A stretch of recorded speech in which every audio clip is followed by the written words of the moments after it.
پیارے بچوں، جو اگلا ٹاپک ہے وہ زکوٰۃ ہے۔ زکوٰۃ مالی عبادت ہے۔ زکوٰۃ کی ادائیگی سے مال پاک ہو جاتا ہے۔ زکوٰۃ بھی اسلام کے بنیادی ارکان میں سے ایک ہے۔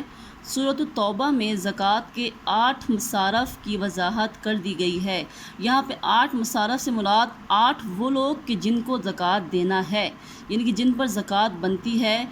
سورۃ التوبہ میں ان 8 زکوٰۃ کے حقدار لوگوں کا ذکر کیا گیا ہے۔ مصارف میں زکوٰۃ کے جو حقدار ہوتے ہیں ان کا ذکر کیا گیا ہے۔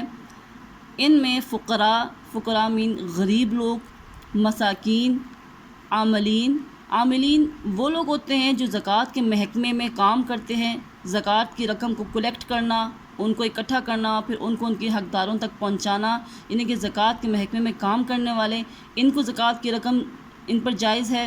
نو مسلم وہ مسلمان جنہوں نے نیا اسلام قبول کیا ہو اور ان کے دل میں اسلام کی چمک اور اسلام کی محبت پیدا کرنے کے لیے ان کو زکوٰۃ کا مال دیا جا سکتا ہے۔ ایک غلام کو آزاد کرنے کے لیے آپ زکوٰۃ کا مال استعمال کر سکتے ہیں۔ قرض دار یعنی کہ ایسا شخص جس پہ قرض ہو اور وہ قرض ادا نہ کر سکتا ہو تو اس کو زکوٰۃ کی رقم دی جا سکتی ہے۔ اللہ تعالیٰ کے راستے میں جہاد کے لیے اگر آپ نکلتے ہیں تو زکوٰۃ کی رقم اس پہ خرچ کی جا سکتی ہے۔ یا حصول علم میں مشغول اور مسافر شامل ہیں، یعنی کہ یہاں حصول علم میں مشغول مطلب طالب علم کو آپ زکوٰۃ کا مال دے سکتے ہیں تاکہ ان کی جو حصول علم کی جو راہ ہے وہ آسان ہو جائے۔ اور مسافر جو کہ سفر پر ہے، بے شک اس کے پاس مال ہو اپنے گھر میں لیکن فی الحال وہ سفر میں ہے اور اس کے پاس پیسے نہیں ہیں، تو آپ ایسے شخص کو زکوٰۃ کا مال دے سکتے ہیں۔ اس کے علاوہ اللہ تعالیٰ کی عطا کردہ رزق میں سے اس کی رضا کی خاطر اس کے راستے میں مال خرچ کرنا بہت اعلیٰ عبادت ہے۔ اللہ تعالیٰ نے قرآن مجید میں نماز کے ساتھ زکوٰۃ کی ادائیگی کا حکم دیا ہے۔ جو لوگ اللہ تعالیٰ کی راہ میں مال خرچ نہیں کرتے ان کو قیامت کے دن سخت عذاب ہوگا۔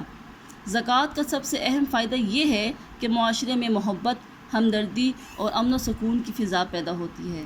ایک اور بھی اس کا فائدہ ہوتا ہے زکوٰۃ کا، وہ یہ ہوتا ہے کہ جو دولت ہے وہ کہتے ہیں گھومتی رہتی ہے، صرف امیروں کے ہاتھوں میں اکٹھی نہیں ہوتی، غریبوں کے پاس بھی جاتی ہے، یعنی کہ دولت کا، پیسے کا جو ہے نا وہ سسٹم جو ہے وہ سرکولیٹ ہوتا رہتا ہے۔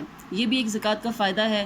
ظاہر بات ہے جب آپ کسی کو زکوٰۃ دو گے، زکوٰۃ کی رقم دو گے تو اس کے دل میں آپ کے لیے محبت پیدا ہوگی، آپ کے دل میں اس کے لیے ہمدردی ہوگی، اس کے دل میں آپ کے لیے محبت ہوگی۔ اس طرح سے جو معاشرہ ہے اس میں امن اور سکون کی فضا پیدا ہوگی، وہ آپ کے لیے اچھا سوچے گا، آپ اس کے لیے اچھا سوچو گے۔ اس طرح جو لوگ جن پر زکوٰۃ فرض ہے ان کو چاہیے کہ وہ زکوٰۃ ادا کریں۔